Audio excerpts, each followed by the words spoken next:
Selamat pagi, saya Gregoriana Komaldewi, saya dari Unika Santo Paulus Surteng, dan saya adalah pembicara dari sisi Opening Government. Saya akan mulai pidato saya dalam 3, 2, 1. Saudara-saudari, perlu diketahui bahwa bullying adalah serangkaian tindakan perloncoan dan kekerasan secara verbal maupun non-verbal yang tidak hanya memiliki short-term impact, tetapi long-term impact kepada korban atau pelaku. Ada beberapa hal atau impact secara pendek ataupun jangka panjang yang akan terjadi. Yang pertama adalah emotional distress, yang kedua adalah low self-esteem atau too high self-esteem, di mana korban ataupun pelaku merasa bahwa dirinya terlalu rendah atau terlalu tinggi. Yang ketiga adalah masalah kesehatan fisik, apabila korban mengalami yang namanya bully secara nonverbal ataupun secara fisik, di mana ia mengalami trauma di bagian-bagian tertentu, misalnya lebam ataupun pendarahan. Yang keempat adalah masalah akademik yang berefek pada konsentrasi, motivasi, dan ability belajar. Yang kelima adalah sosial, di mana ia mengurung diri sebagai korban atau menarik diri dari masyarakat. Dan yang kelima adalah kerusakan mental health atau kerancuan mental health daripada korban maupun pelaku itu sendiri. Dan bully adalah sesuatu hal yang sangat problematik dan sangat mengalami progresivitas, entah itu di negara manapun, terkhususnya adalah Korea Selatan. Kalau misalnya kita melihat atau mengambil salah satu contoh film, yaitu The Glory, sudah menjabarkan atau sudah memaparkan kepada kita sebagaimana banyaknya kasus-kasus bully yang ada di Korea Selatan, di mana kasus-kasus ini malah terjadi di kalangan anak-anak atau di kalangan sekolah yang tentu saja adalah pusat belajar, di mana anak-anak sekolah ini malah mengalami trauma ataupun hal-hal yang tidak berkenan di hati mereka ataupun di dalam kegiatan mereka. Melihat bahwa semua tindakan ataupun tindakan bully ini di Korea Selatan tentu saja akan merusak atau meruntuhkan harkat martabat seseorang dan merugikan seseorang ataupun korban secara verbal maupun non-verbal, secara materi maupun non-materi. Maka dari itu saudaraku, saya di sini di sisi Opening Government atau di dunia kami percaya dengan adanya penurunan usia pidana anak menjadi 10 tahun dibandingkan pidanakan orang tua akan mengatasi kasus bullying di Korea Selatan. Sadarilah saudaraku, kondisi dalam status quo di Korea Selatan yang malah mempidanakan orang tua dibandingkan pelaku nyata terhadap kasus bullying adalah perlakuan yang tidak benar atau tidak komprehensif. Di mana tanggung jawab terhadap apa yang anak itu atau pelaku bullying tersebut lakukan malah dilempar ke orang tua yang notabene belum tentu menjadi sebuah alasan dari munculnya tendensi seorang anak itu melakukan bully, bukan? Contohnya ketika kamu sudah keluar atau beranjak daripada keluarga yang cemara ataupun tidak memiliki tendensi broken home ataupun jejak broken home, tetapi itu tidak akan mengurangi sebuah dampak daripada lingkungan-lingkungan mulainya. Ingat bahwa kamu tidak selalu hidup di dalam lingkungan keluarga. Kamu tentu saja akan keluar atau mengekspos lingkungan luarmu dan akan memiliki teman sepermainan. Kamu tidak akan hanya mendapatkan exposure daripada keluargamu, tetapi juga kehidupan-kehidupan di luarmu. Kamu mungkin akan lebih menghabiskan waktumu di lingkungan pertemananmu dan bukan lingkungan keluargamu, bukan? Hal inilah yang memicu sebuah exposure daripada lingkungan-lingkungan tersebut agar kamu dapat membuat sesuatu hal yang sebenarnya tidak diinginkan oleh keluargamu sendiri ataupun orang tuamu sendiri. Maka dari itu, misalnya kamu beranjak dari sebuah lingkungan yang kurang baik atau lingkungan pertemanan yang kurang baik, yang merasa bahwa bully adalah hal yang keren, maka kamu akan membuat hal tersebut, di mana kamu merasa yakin bahwa ketika kamu melakukan bully, kamu akan keren dan tidak akan dipandang sebelah mata oleh teman-temanmu pada akhirnya, di mana kamu akan memacu dirimu supaya tetap melakukan bully, supaya terlihat superior atau supaya lebih kuat dibandingkan teman-temanmu. Dan ketika malah orang tua yang dipenjarakan, lantas ada pertanyaan dari sisi kami, apa yang akan dipertanggungjawabkan oleh anak ini? Dan ini akan memudarkan implementasi dari hukum itu sendiri yang adalah untuk memberikan efek jerak kepada pelaku yang adalah pelaku nyata dari kasus tersebut, malah dilemparkan ke orang lain ataupun orang tua yang notabene tidak mengetahui atau tidak membuat kasus tersebut. Dan di sini kamu tidak bisa dengan gamblangnya memberikan konsekuensi dari kasus kamu ataupun kasus tersebut kepada orang lain, meskipun itu adalah keluargamu dan meskipun kamu memiliki advokasi hukum yang memadai.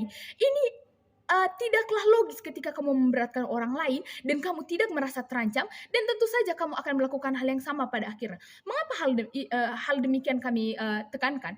Karena kamu merasa bahwa ketika saya melakukan hal tersebut dan bukan saya yang dihukum, orang lain yang dihukum, maka tidak ada tekanan bagi saya. Saya boleh melakukan hal tersebut, toh orang lain yang akan mendapatkan hal tersebut. Di mana tanggung jawab dari pelaku tersebut meskipun dia berumur 10 tahun, maka dia tidak akan pernah belajar daripada kesalahannya. Meskipun dalam dunia oposisi, mereka akan mencari perlindungan di balik mental health anak 10 tahun tersebut yang mungkin akan terganggu akibat tindak pidana dan akan mempengaruhi kognitifnya ataupun perkembangannya. Tetapi sadarilah saudaraku bahwa kami memberikan sebuah solusi di mana kami akan memberikan sel yang child friendly, di mana sel penjara ini tidak serta-merta membuat anak tersebut tersekat atau membuatnya benar-benar menghancurkan mental health-nya. Tetapi bisa dengan pemberian sel atau hukuman yang berbeda sesuai dengan taraf umurnya. Kamu tidak bisa langsung memasukkan seorang anak 10 tahun dan mencampurkannya dengan dewasa berumur 20-30 tahun. Karena ini akan sangat memiliki hal yang sangat tidak baik. Kenapa? Karena taraf umur itu sangat berarti bagi kehidupanmu di dalam sel. Di dalam sel pula, mereka tidak hanya dipenjarakan, mereka dibina, diberikan pembimbingan yang baik dan nyaman, namun tetap tahu akan tanggung jawabnya. Ingat bahwa sesuatu pola pikir atau perilaku akan muncul atau berubah dari pembiasaan, bukan? Dengan pemenjaraan ini, maka bibit-bibit bully akan teratasi. Dengan pemenjaraan anak 10 tahun ini, maka mereka akan sadar, oh ya, saya telah melakukan bully, maka saya akan menerima konsekuensi atau tanggung jawabnya. Bukan dengan memberikannya kepada orang lain, apalagi orang tuamu, di mana orang tuamu sudah dengan susah payah mengajarimu tentang hal-hal baik, tetapi ketika kamu masuk ke dalam lingkungan pertemananmu, kamu malah terbawa atau terekspos atau menelan exposure mentah-mentah daripada temanmu, sehingga apa yang terjadi, kamu malah merasa bully adalah hal yang keren, hal yang baik, sehingga kamu terlihat lebih baik, oh ya saya lebih keren dibandingkan orang-orang lain di sekitar saya, sehingga kamu tidak dipandang sebelah mata dan menjadi raja atau menjadi super di kalangan teman-temanmu. Karena itulah ketika kamu pidanakan anak 10 tahun karena kasus bully ini, dia akan lebih yakin, dia akan lebih baik lagi ke depannya. Dia akan merasa bahwa tanggung jawabnya sebagai pembuli ini adalah dengan menerima konsekuensi-konsekuensi yang terjadi. Ini di dalam status quo sendiri, hal ini tidaklah benar-benar buruk ketika kamu memenjarakan anak 10 tahun, tetapi memberikannya pelajaran supaya ia lebih baik lagi ke depannya. Bangga menjadi Oji. Baik, perkenalkan saya Florentina Kurniati dari Universitas Katolik Indonesia Santo Paulus Ruteng. Saya di sini sebagai pembicara kedua. Saya akan memulai pidato saya dalam 3, 2, 1.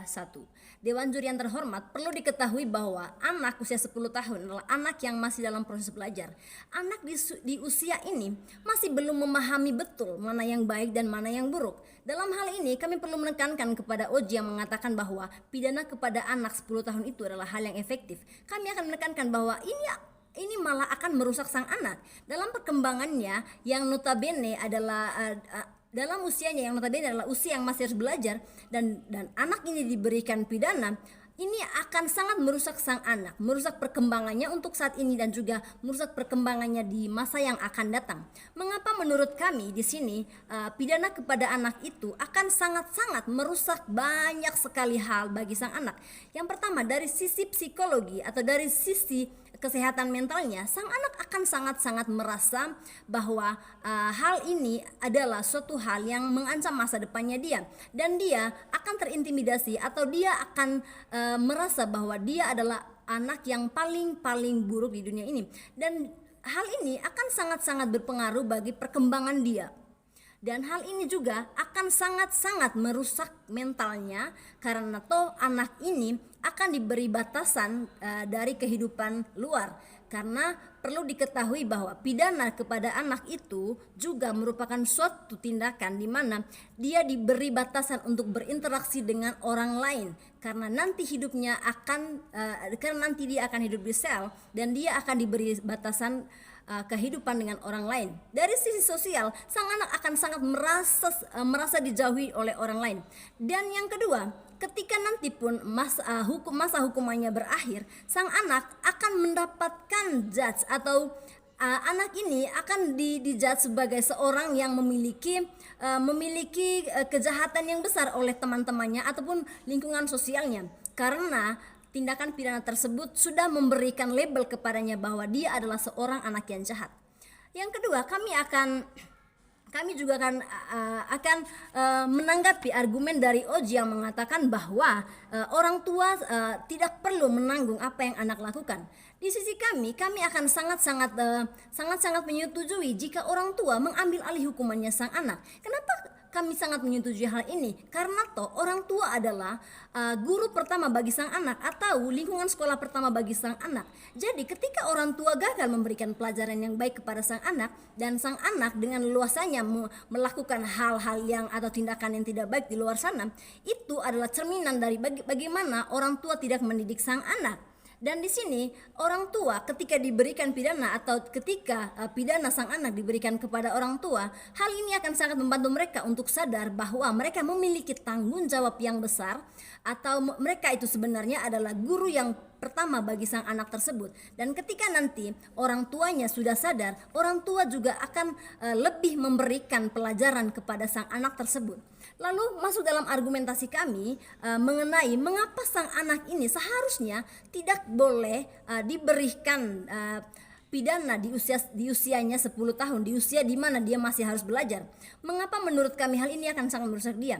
Yang pertama, dari sisi kami akan sangat menekankan bagaimana pidana itu bisa digantikan dengan pendidikan yang lebih baik lagi bagi sang anak.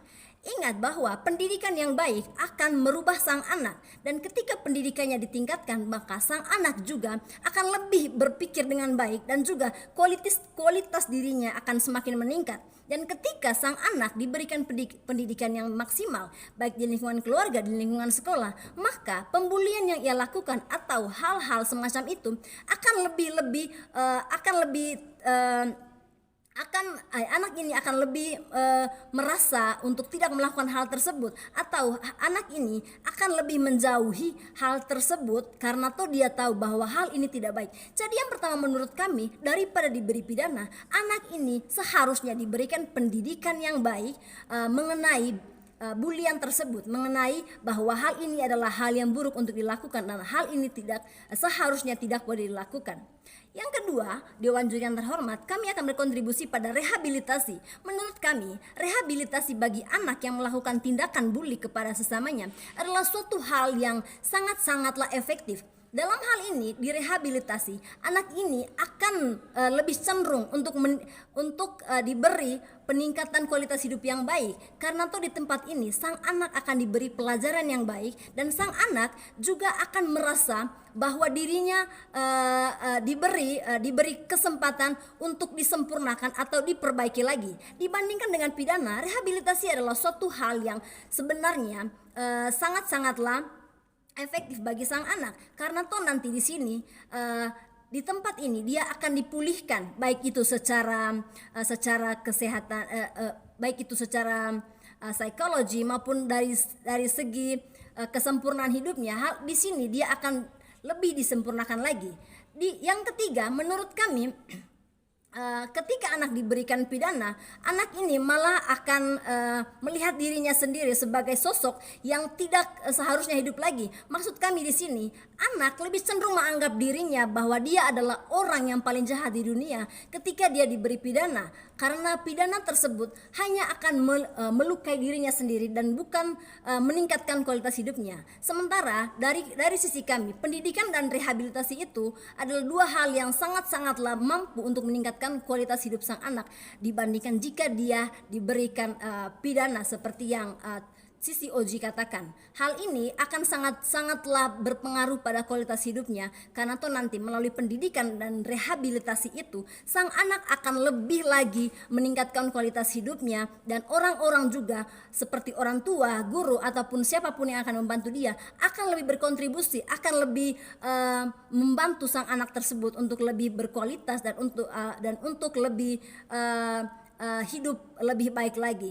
Dari sini kami bisa menyimpulkan bahwa Oji ketika Oji datang dengan bangga dan mengatakan bahwa pidana itu sangat efektif bagi sang anak, dan kami sangat-sangat dengan lantang mengatakan bahwa pidana bagi sang anak akan sangat merusak perkembangan sang anak, baik untuk saat ini maupun untuk kehidupan yang akan datang. Ingat bahwa sang anak adalah masa depan, dia memiliki masa depan yang cerah, dan di umur 10 tahun sang anak masih harus belajar banyak hal.